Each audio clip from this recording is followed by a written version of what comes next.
Yes.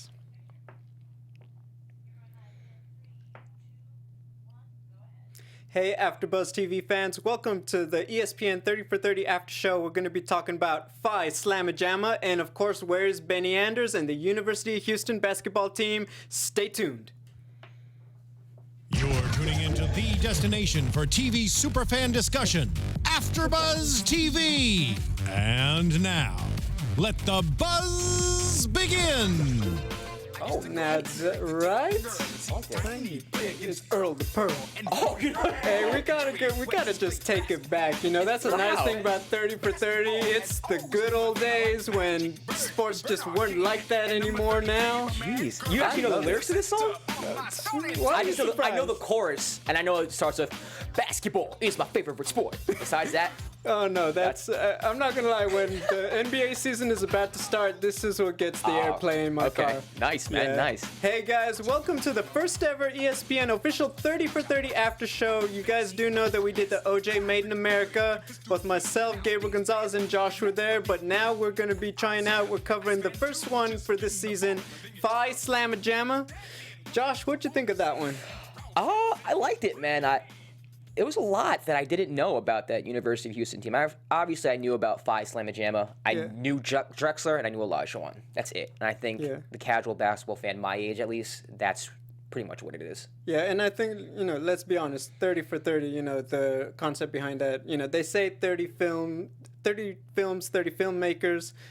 I've asked my mother about it. It's like, I thought it was 30 stories for people under 30. And we kind of fit right there into that demographic. Yeah. So one of the things about it, I really enjoyed learning about all the characters that are involved. Agreed. Especially when we talked about this before the show, that the Survive and Advance 30 for 30. Everyone knows, Coach Jimmy V and that story, but you learn about all the players that were involved. Same thing with Phi Slama Jama. We learned about, we start with the captains, Lyndon Rose, Eric Davis. Mm-hmm. We did get to hear plenty from the stars, Clyde Drexler, Hakeem Olajuwon, and just how this entire story grew. And what do you think of the premise? They obviously are going to go into the story of the Phi Slama Jama, the basketball team during the 80s, but it all is built around the story. What happened to Benny Anderson, that star player who's going to be the next big thing off the bench? Yeah, it was kind of interesting because the name of the documentary was Phi Slama Jama, and I thought it should have been called something like "Where's Benny Anders?" But I mean, it was pretty cool learning about Benny Anders. I'll admit I'm a huge basketball fan, and I didn't know about him. Me neither. So it was cool learning about him. I didn't know he was that good. I didn't know that he was supposed to be one of the best players in the country. I think I have a quote here from Guy Lewis saying that he could have been the best basketball player he's ever seen. Yeah, and this guy has seen everybody. That's a huge statement. It's coming from any coach. Yeah. So overall, I just think that I don't know. I'm actually glad that I watched it because there was so much that I didn't know about this team. They were really exciting, and I don't know, just being a basketball aficionado, it was pretty cool. Well, we had this conversation that the nice thing is that it didn't just tell the story of their basketball team, because they would have lost some of that strength of it. And I think one of the things we start with, we learn about a guy that if you only know the biggest NBA names, you probably don't realize just how important he was. Guy Lewis, being the guy. Okay, so they talked about it in the 60s. Still a time when there's a lot of segregation, discrimination. You don't have that many, just frankly, black players playing at the college level. Yeah. And Guy Lewis was the guy to really just change that. He was the first guy to just draft players for, African-American players to the University of Houston. And he said it like it was. We can't afford to recruit people like the big schools, but I'm going to bring in these guys who I know can play.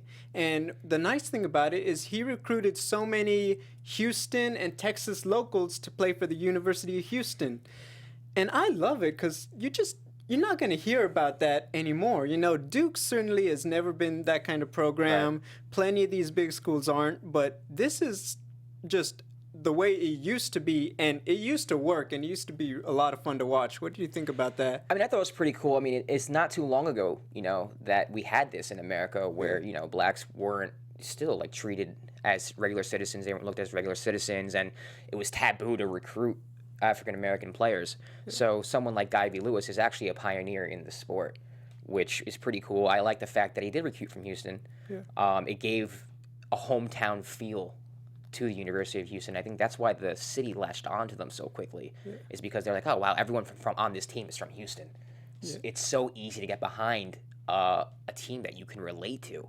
So I think Guy Lewis, even though towards the end it kind of made him like a scapegoat in some sort of way, I think he pretty much is responsible 100% for everything that Phi Slama Jama was, from his coaching style up to just his personality and the fact that he wasn't afraid to recruit African Americans, people from Houston. It was like a perfect mix, and it was exactly what the city of Houston needed, and frankly college basketball, because that team, the way they made it seem like in that documentary, changed college basketball forever. No, it did. I mean, they really just using the dunks as just really a big part of the strategy. Obviously, every team with a big man is going to start dunking, but just, that nice impact on pop culture, and suddenly it's like because it was taboo to dunk. It. Yeah, the rule where you weren't allowed to dunk, and then I assume that when that rule got lifted, there were still purists, who were just like, no, we don't want to see dunking. What is this? Yeah, it's all finger rolls or from the perimeter. Yeah, and I think a large part of that, and this could be me talking out of my ass, but let's face it, African Americans, they were dunking on these white guys. Yeah. Let's be honest, and I think a lot of it has to do with that and the athleticism that the African Americans brought to the game, and it kind of became taboo. I mean, that's from what I know, and that's from what I was taught and what I was.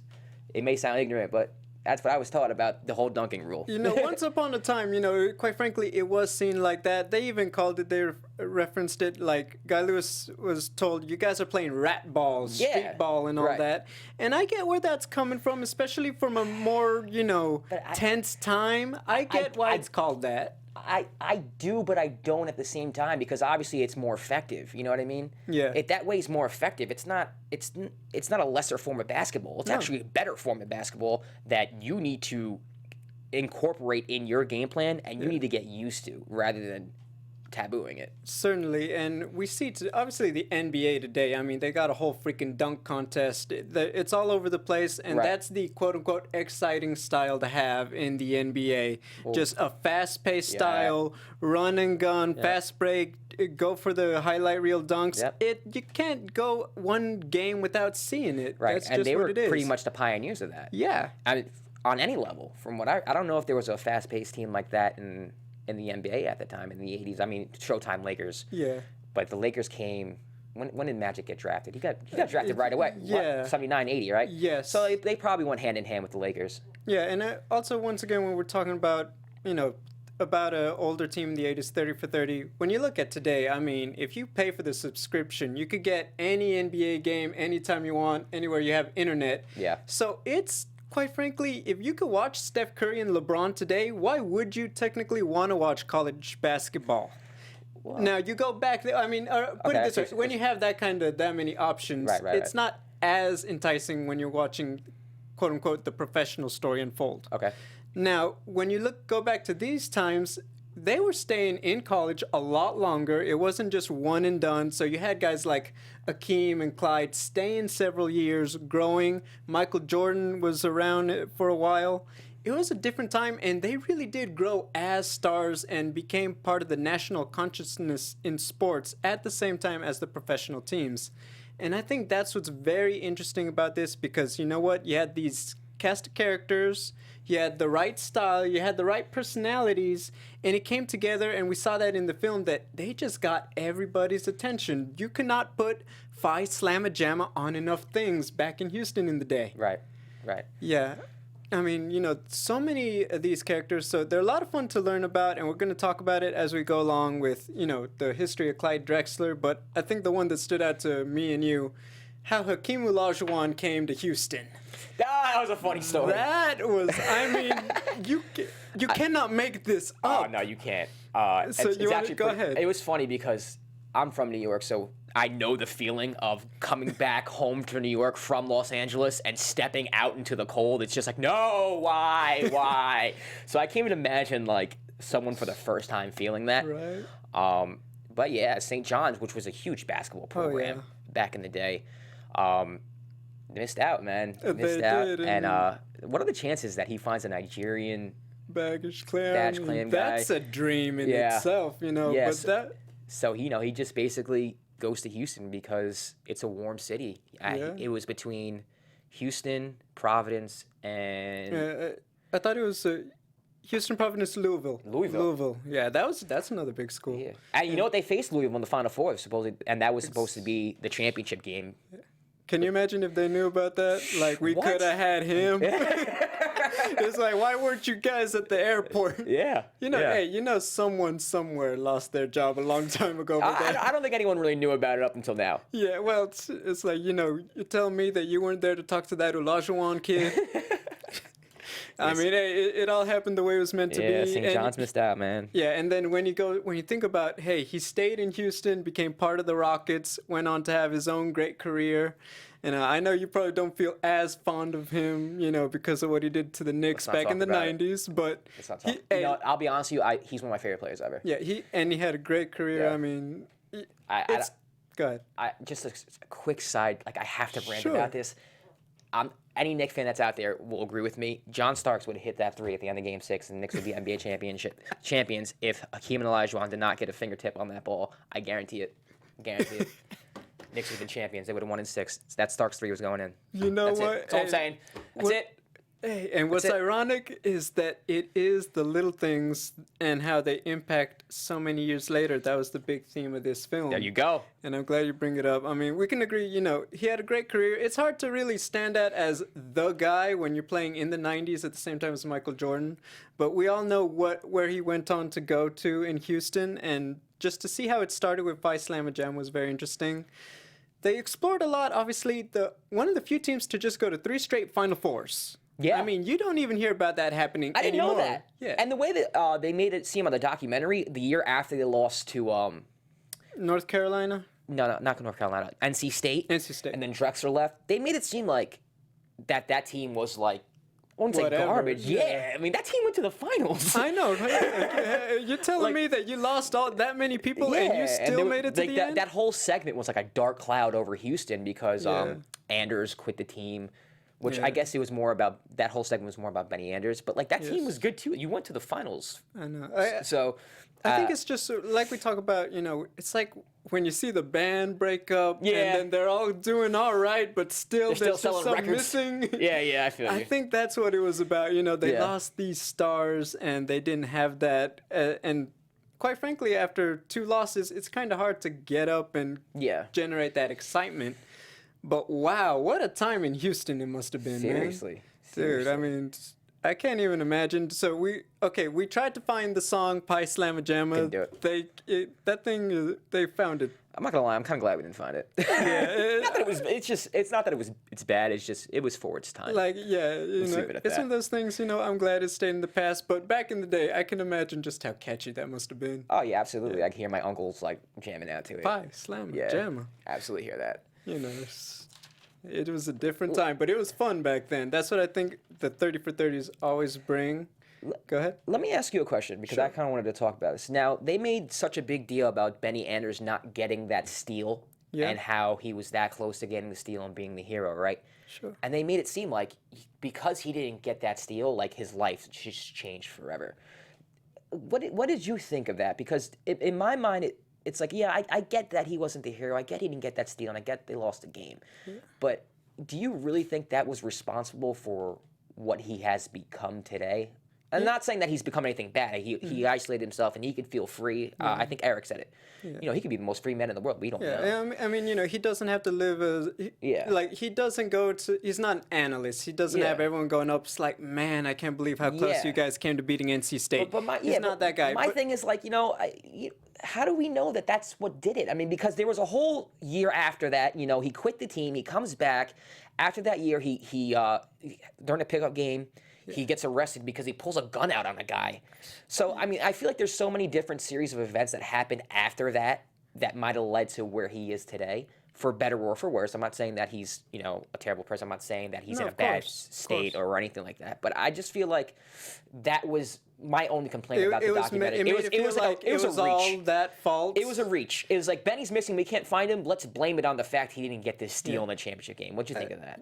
Well, I don't think you could really, you know, state exactly what it must be like to have everybody know that you were that close and missed it. So I'm not going to say that that's not a lot of pressure for a guy to go through. I mean, if I'm not mistaken, at the time, that game against NC State, that was like the most watched, you know, NCAA final ever at the time. Okay. Everyone saw him miss it. Is that going to affect you? Heck yeah. Now, I get what you're saying. I do think there were a lot of external factors going on. How he handled the stress, maybe the people he had around him. You got to imagine a lot of people maybe left him after, like, dude, you just lost that entourage. But I feel like he didn't. I'm sorry to interrupt you. Sure. I feel like you can't even blame him for that loss. You know what I mean? He went for the steal, and maybe it was a steal he could have got, but it's not a steal he should have got. And then on top of that, you know, who's boxing out? No, there's so many different things that Drexler almost got a steal. Like, why is it that Benny Anders missed steal attempt? Why is that the focal point? That's what I didn't understand. I think maybe it's because his story out of everyone else's, you know, when you see where Hakeem went, and also he even said when they interviewed him for the other 30 for 30, like, why didn't you obviously go up to defend, you know, when he missed it? And he said, I was worried about goaltending at the time. And it's like, okay, well, you know, because obviously, like, well, why didn't you stop Lorenzo Charles? Right. So I think what it goes down to is his story, his narrative, the fact that he had all those expectations. Like, he had, I didn't even keep track of it. There were so many. His uncle was a great player. Willis Reed. Yeah, Willis Reed. He was supposed to be the guy from Bernice. He was playing on the hottest ticket in town. Yeah. And all of it, he was the guy who couldn't get it done. I know you have a lot of stars, but of all of them, he was the one going in with, like, this kid is going to be the guy. Right. I think maybe that's why that part of the narrative was written that way and told that way. But I get what you mean. Yeah, I just didn't buy that him not getting that steal was the downfall of what he's become. Yeah. I think there was a lot more external factors that weren't mentioned, maybe that the director didn't know about. It was a great documentary. That was the only thing. And they did do a good job. I do honestly believe that final sit down to close the film, that was the only interview they did. That was awesome to see Eric and Lyndon, right? Yes. Yeah, I mean, I can't even imagine not seeing someone I had a brotherhood with for 20, 30 years. I mean, when you think about it, when I watched that, like, they do such a good job of showing how much excitement there was, and you get to see these guys essentially have that nice, genuine moment, like, dude, that was a pretty fun ride we were on. Remember this game, remember that? Yeah. And we're going to talk about the conclusion, but I want us to break down, because the big focal point was 3 Final Fours. Let's start with the first one against University of North Carolina. So they did a good job of reminding us that, you know, back in the day, college teams weren't just, you know, good. They were stacked with some of the biggest stars, several of them on one team. Right. That goes to your point of them being able to stay for a couple of years. Exactly. I mean, you had Michael Jordan, a given, James Worthy, you know, another all-star. He was taken first in draft too. Sam Perkins was on that team. Yep. And, you know, this is still a very young Phi Slama Jama team, and they were competitive, but at the same time, it was just one of those games that they couldn't get past North Carolina. They fell in the Final Four. Right. But what do you think that loss necessarily fueled for Phi Slama Jama? Because I feel like that loss was that one that, like, hey, every great team needs to have that loss technically in order to finally grow and get over the hump the next year. I kind of don't agree with that theory in general. That's a whole other topic. Yeah. But I do think you're right in a way where I do think that, you know, sometimes after a loss, you reflect and you're like, you know what? We weren't ready. Yeah. And they were better than us. We lost to a team that was better than us. But you know what? We're coming back next year, and they're not going to be there. And it's true. We're going to reload, and it just probably gave them confidence that, hey, we can play on that level. We made it to the Final Four. There's no reason why we should not get back there. No, definitely. Also, I think that just that growth that this young team had. It's like after you've seen that you can be there and compete, Right. I think that certainly, like you just said, sometimes you just weren't ready. I think that helped them grow as a unit. And I think you could really see that in the way that just how close they all looked going into that 84, was it the 84 or 83? 83 season, my apologies. You know, leading up to the game against North Carolina State. And let's talk about that game. So like I said, the most watched game at the time in NCAA history. And did you know this? They brought it up last year when what was the NCAA champion that just won? Villanova, yeah. I can't believe I missed that. It's all right. Villanova, North Carolina. That is the first time an NCAA finals has been won on a buzzer beater since that game in '83. That's awesome. I mean, can you believe it? Just like that kind of symmetry. Yeah. So looking at this game, it was crazy. I remember the Jimmy Valvano side because they explored it, and he might be my favorite college coach, just coach ever. Yeah. Just his personality, the way he brought it. But what do you think about that game, just the way they brought it, how close, their confidence, were they overconfident? Was it more NC State just came to play? I think it was a mixture of a lot of things, and you brought up a good point about Jimmy V. I think it was two things. I think Houston was overconfident coming in, and I think Jimmy V severely outcoached Guy Lewis? Guy Lewis, like severely outcoached him. You know, Jimmy V, that was the first game from what I remember where he implemented, like, we're going to foul them. Yes. The intentional foul to put them on the free throw line. That was genius because that wasn't done before up until that game. Then on top of that, if you're Guy Lewis, your whole mantra is run and gun, run and gun, run and gun. You get a lead and then you sit on it. Now your team is doing something that they've never done before. Yeah. So, you know, you automatically put yourself in a position where they become unfamiliar with what they're doing, and you're playing not to lose. And when you play not to lose, you end up losing. Yeah. That's pretty much it. I just think Jimmy V had his team more prepared, and I think Guy Lewis at the end slowing the offense down, he made just that tactical error. Mixed with Jimmy V saying, you know, I'm going to put these guys on the free throw line and fouling the right person, by the way. I forgot who it was. The freshman, I remember they talked about it, but they said he was the perfect guy. You know, all those people watching, you tell me he's going to make it. It was just a perfect storm of everything. The overconfidence of Houston, Jimmy V outcoaching Guy Lewis, Drexler in foul trouble. Oh, yeah. So, yeah, I mean, honestly, like, I think 90 out of 100 times Houston wins that game. Houston wins that. But... And then if you remember about it, they had the, you know, newspaper clippings like trees would walk and all that before NC State won. Yeah.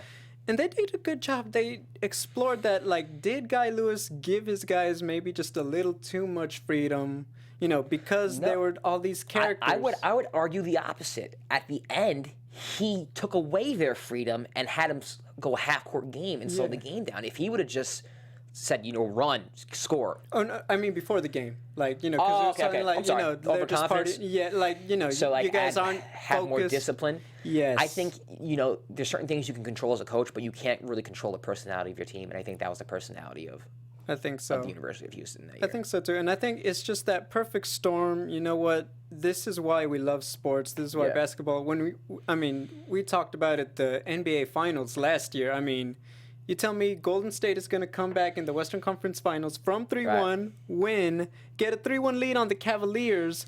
They blow that. They go to a Game 7 that's essentially won the last 2 minutes. Yeah. I mean, you can't make this stuff up. You know what's crazy?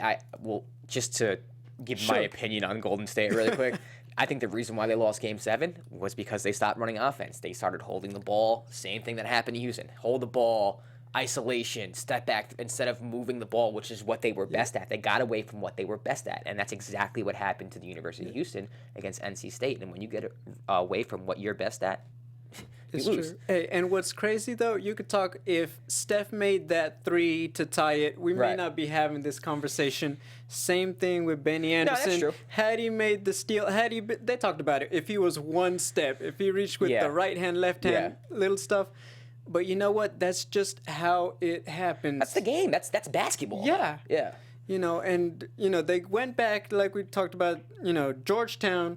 I mean, you get to the Final Four, you get to the championship game. That's not a bad team. No. That might be unexpected considering what happened, but that's not a bad team. It's a really good team. And they lost to, the way they were talking about that Georgetown team, one of the best defensive teams ever in college basketball. I know Ewing was on that team. I saw another big guy. I'm not sure. Oh yeah. But I saw another big guy. I don't really remember anyone else on that Georgetown team. I know Ewing was the guy, but from what the experts at that time were saying, they were one of the best defensive teams ever. So there's no shame in losing that. Exactly. At all. No, and I think that just one of those things. Was Benny Anderson ready to step up for that? Maybe not. That season was more about Benny Anderson. I think that's what the director was trying to get across. It was like, you know what, I'm going to tell a story about the team, but this is more about Benny Anderson, and this is what happened with Benny. He quit, he came back, didn't feel the same. It was more to set up the downfall of Benny rather than to tell the story of that Houston team. Yeah, I agree with that, but certainly just what an amazing run. And like they talked about, I mean, it's a football town. I mean, they still have those Texas Longhorns out there. Yeah. But for a while, it was all basketball. And when you think about the fact that they have so many pro teams and these guys were kind of stealing the show at the time, that's just a phenomenal run. And I just think 30 for 30 explored what's so fun about that period in time, pop culture-wise. We talk about the song. I mean, you just don't see this kind of stuff anymore with the options we have with the media, where we get our stuff, how we get it, commercials and all that. And I think it was just very successfully done. Let's talk about the very end. They finally do. Did you think they were going to find Benny Anders at the end of it? Yeah, I had a feeling they would. When they were in the car, I actually thought, man, they really going to close out this one. They're standing over his grave for a second. Oh, man, that would be terrible. I'm glad he's alive because they were saying, he might be, you don't know if he's alive or dead. And that was, it puts the thought in your head like, man, I hope this guy. Yeah, I mean, they stopped the music and everything. Yeah. It's like, wow. But I think that it was just a great reunion, a great story. They got to talk to all the characters we would have wanted to hear from, Hakeem and Clyde. And I guess just what are your final thoughts on just how it was played out overall? I mean, I thought it was cool. Like I said before, I didn't know much about the Phi Slama Jama guys. I knew Clyde, I knew Hakeem because they played in the NBA and they had Hall of Fame careers. But as far as Benny Anders, Eric Davis, I didn't know a lot about how that team, what that team meant to basketball. Not just college basketball, but basketball. I didn't know that they really revolutionized the game of basketball. Guy Lewis is another person I didn't really know much of. Yeah. I'm actually embarrassed to say that I didn't because I consider myself a big basketball fan. Hey, but what's nice is that when you think about the exposure that he gets now and that story gets, it's just you give attention to a guy who maybe got lost in the fold. Maybe he did get lost because he didn't win it and Jimmy V did, and we all know what that is character very true. Jimmy V went on to be. That's true. So if they win a championship, I probably know who Guy Lewis is. Exactly. It's like he was that guy who won that nail biter against NC State back in '83. Head coach of Phi Slama Jama. Exactly, and it's just one of those stories, but just overall, 30 for 30, they just did another excellent job. I've never watched a 30 for 30 that I didn't like. Yeah, I agree. Ever. And I'm not just saying that to exaggerate. Like, literally, it could be about anything. They're all so well done. It's true. And I guess on a final thought, where do you rank this one in, the whole scale 30 for 30s? I have it up there just for storytelling and, in-depth. It's not OJ Made in America on AfterBuzz TV now. But you know what? It was just, when you think about it, everyone knows the story of things like the OJ, the Bronco chase, the original one they did, a Muhammad Ali one. Yeah. This one, you didn't know about Phi Slama Jama, and you learned so much from it. So I give it a little more credit than one when they tell, let's say, a more familiar story. I get it. I'm not going to lie, I don't think it was one of my favorites, but like I said, all of them are well done. So I'm not gonna be like, oh, it's at the bottom because it's not. There's nothing at the bottom with 30 for 30. I liked it though. I did like it. I liked the Jimmy V one a little better, maybe because it was more sentimental. Yeah.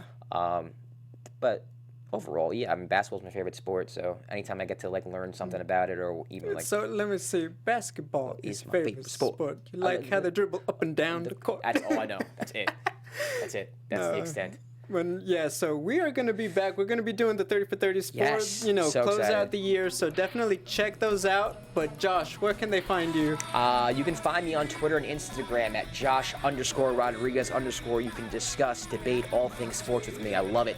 All right, I always love having that all-star lineup right here. I'm Gabriel Gonzalez. You can find me on Twitter at WG on TV. We'll see you next time for the 30 for 30 After Show. From executive producers Maria Menounos, Kevin Undergaro, Phil Svitek, and the entire AfterBuzz TV staff, we would like to thank you for listening to the AfterBuzz TV network. To watch or listen to other after shows and post comments or questions, be sure to visit AfterBuzzTV.com. I'm Sir Richard Wentworth, and this has been a presentation of AfterBuzz TV. Buzz you later. The views expressed herein are those of the hosts only and do not necessarily reflect the views of AfterBuzz TV or its owners or principals.